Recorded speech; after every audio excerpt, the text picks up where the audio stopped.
Hello and welcome to the next video of Architect Studio, where we are going to discuss about the entire process of becoming an architect from an intern architect. So today I'm going to give you a walkthrough and all the mini baby steps that you need to take into consideration before doing the application. If that is the video that interests you, so please stay here and let's begin with it. So being an internationally trained architect who is an immigrant in Canada, you need to get your degrees evaluated as per the Canadian architectural standards. So in Canada, we have several options to choose from depending on which country you came or which architectural degree. Did you have bachelor's or did you have master's? So it also depends on that. The very common one is CACB, which is Canadian Architectural Certification Board.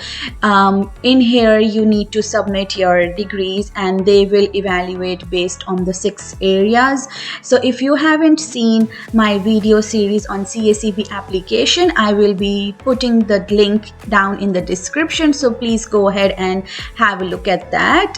It is a very detailed video wherein I am sharing all the steps that are required towards getting your degrees evaluated and what issues I had during my application process and how I overcame it. So everything is there for you. The other option is to go for the RAIC syllabus program, where you are getting a diploma in architecture and you register yourself as a student architect under OAA.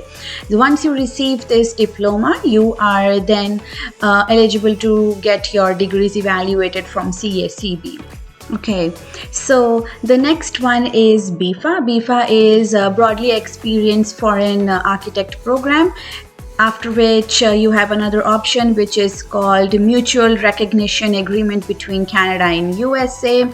The next one is Trinational Agreement between Canada, Australia and New Zealand, and then the last one is Mutual Recognition Agreement between Canada, Australia and New Zealand. So you have a couple of options to choose from.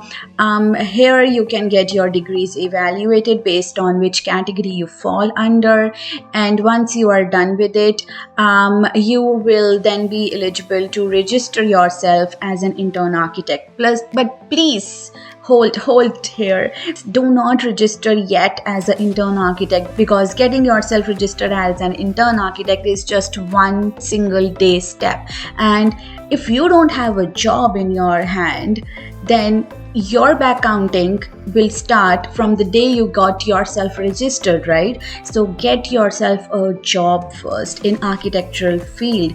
One thing to keep in mind is that when you are searching for the job through different paths, maybe from the OAA website, employment opportunities, or Indeed or Glassdoor, or if there is a reference or a hidden job market, anything. So just double check that that person, the head architect, is registered and his name is listed under the OAA website, so that way you are double sure that the architect is registered and you are at the correct location.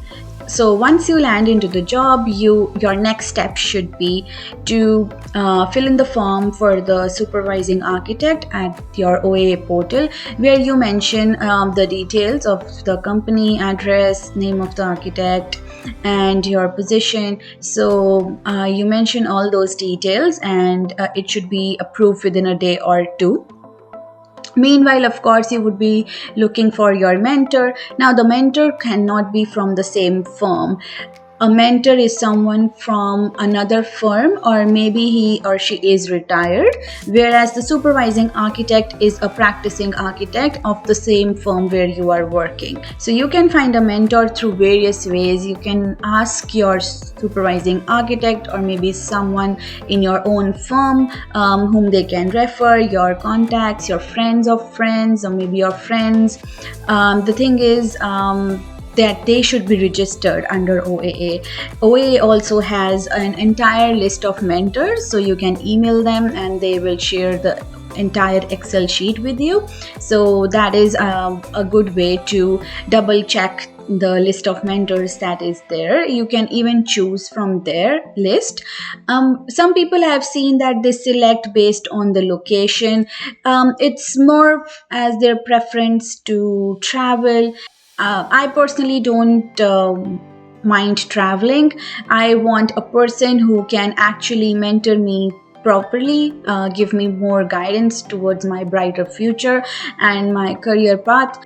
Again, it's your call. You can decide how you want to proceed with it. You can also connect with people at the local societies like the Toronto Society of Architecture in Ontario. So you can connect people from there. Maybe you get a reference from there, or you can attend some webinars, and over there also there are few architects. You can connect with them. So the main thing is that how do you select a mentor? You have different options to choose from, right? You have this entire list, you have connections, you are talking to like several people on LinkedIn, but how do you choose one? Like, let's say you're talking to 10 people at the same time, but you don't know which one is the best. So try and see to build up a link with them, that okay, so like how you relate with them. So again, you need to find that connection, like how and where you are able to connect with them, if the conversation is going smoothly, or if they are able to guide you better. Strike several conversations with them and see how you build a bond with them. I know a friend of mine, she connected with like, I don't know, so many people on LinkedIn, and she said that what the mentor that she selected is now more like a friend to her. She meets with her over coffee or maybe virtually, like when COVID hit. So it's more about you, like how you want to go about it, right? So find a mentor who is able to guide you properly. I personally find that if you have a mentor of the same age group, you and maybe from the same nationality, you are able to connect more with them, coming from the same background and having the same issues. So you can basically gel well with them, right? So you got your degrees evaluated, you got a job here in Canada. Next step is you got your supervising architect here once you register yourself as an intern architect. Next step is that you got your mentor also. It is not necessary that you need to have a mentor from the day one of your joining. You can have him like anytime before your first submission, but yeah, of course not a day or two before your first set of submission of CERB. But yeah, like you can select him later on as well. You can even change your mentor. When you have to change the mentor, you need to mention it to OAA. Of course, for a courtesy, you need to tell the previous mentor also that what could be the reason, and then get your new mentor sign the form.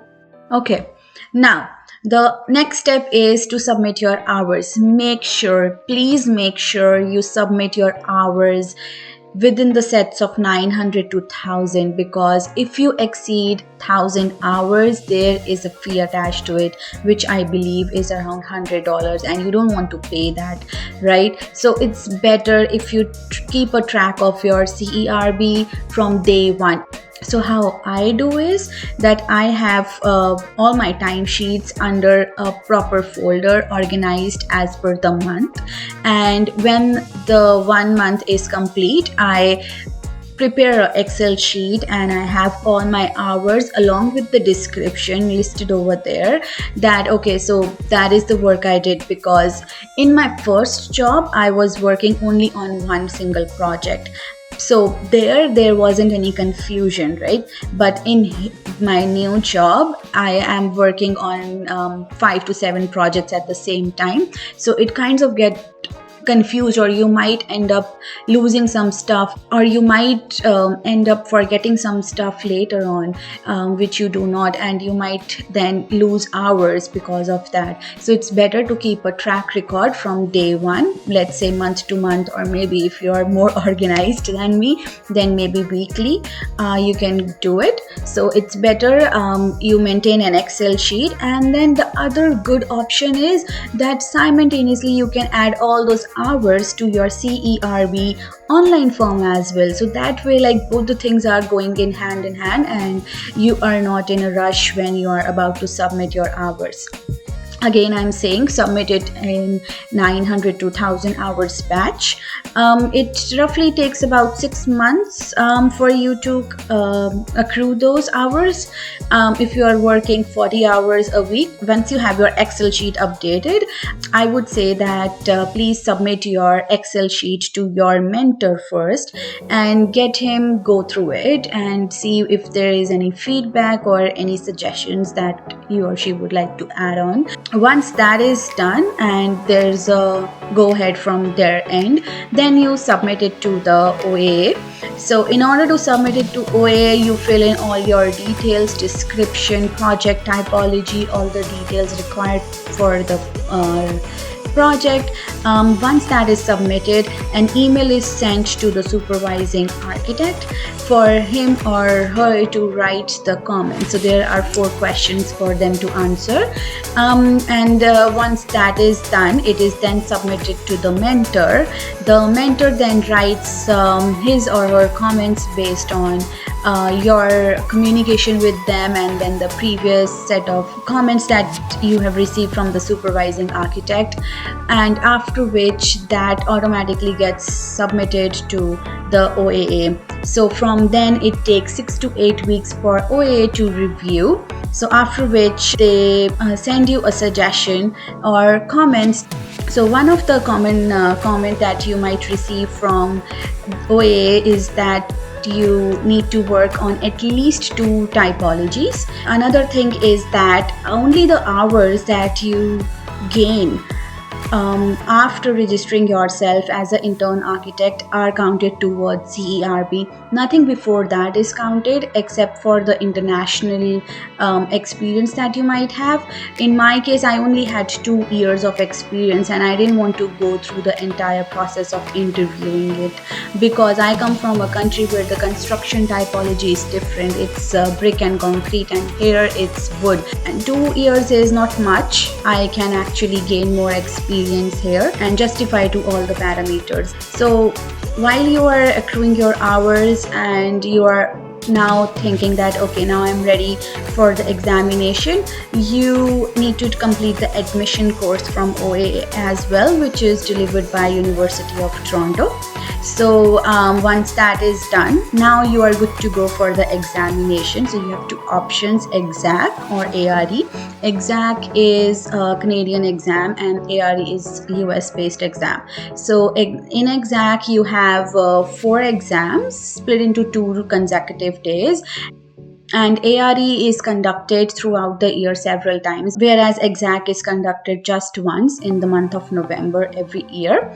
So for me, I would be writing for the EXAC exam. So the registration of the EXAC exam happens mid-year. So you need to make sure that all your hours are completed and approved before that registration. Only then you are eligible to write for the exam. Another thing is that it's not necessary that you need to complete the 3720 hours. You actually need to complete the minimum required hours, which is 2740 hours. You can now sit for the exam. Of course, you can write it after you have completed all the hours, but why waste the opportunity if you have one? After your successful completion of the exam, you need to register yourself in the professional association of your province. In my case, it would be OAA. So up until now, you have your education fulfilled, your internship hours are gained, the exam is done, and the admission course is done. So now is the time where you can successfully apply for the license of an architect, which you were so longing for. So once that is applied, you get an approval for application of license. Next is you get a certificate of practice with OAA, and then you apply for the seal. So finally you can call yourself an architect. Now, after becoming an architect, you can vote at the annual general meetings, run for the elections, train future architects, volunteer at the OA committees and task groups, and now you can work successfully as a professionally trained architect here in Canada. So, guys, if you do like this video, please again do like, share and subscribe, and I hope I was able to justify the content of it. If you have any further questions, please drop down in the comment section below. I will try my level best to reply back to it. Take care and have a great day.